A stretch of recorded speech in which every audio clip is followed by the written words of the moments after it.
This whole thing of class warfare, well,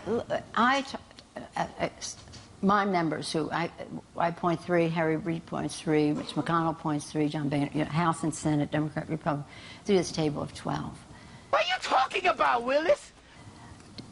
Our caucus has said you cannot go to that table without having right in front of your face the fact that 15% of the American people live in poverty.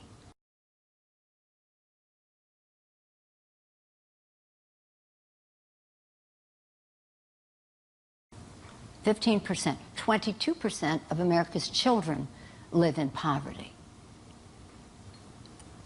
It's about 40-some million people who live in poverty. 20-some of those million people, 20 million of those people, live in extreme poverty,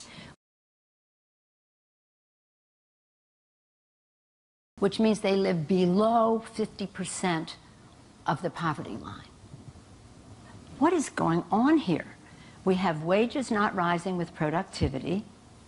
We have equity going like this, these gaps in ownership and equity in our country. You were literally too stupid to insult. Something's wrong with this picture. When we became the majority, the first 100 hours, we passed the minimum wage increase. The first time in 11 years that had been increased. The first time in 11 years. What kind of policy is that?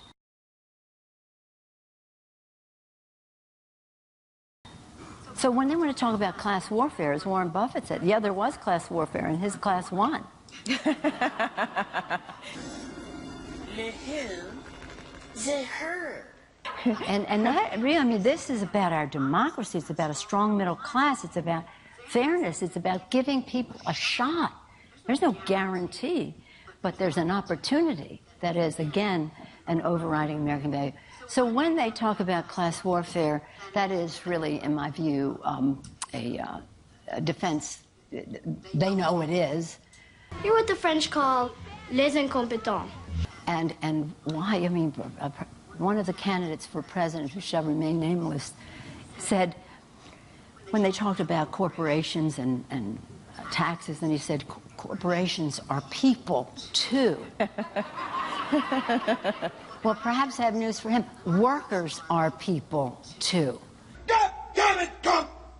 You're a goddamn genius.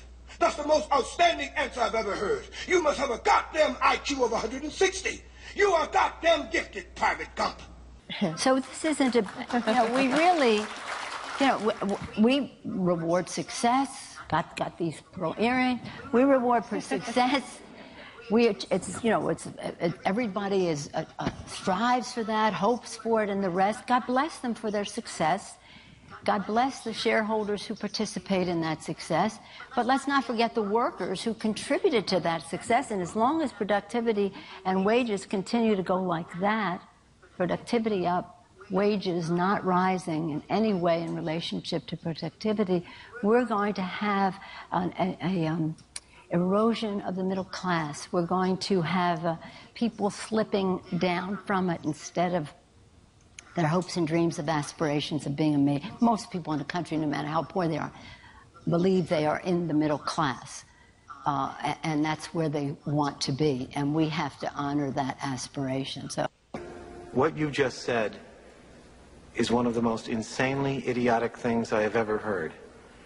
At no point in your rambling, incoherent response were you even close to anything that could be considered a rational thought. Everyone in this room is now dumber for having listened to it.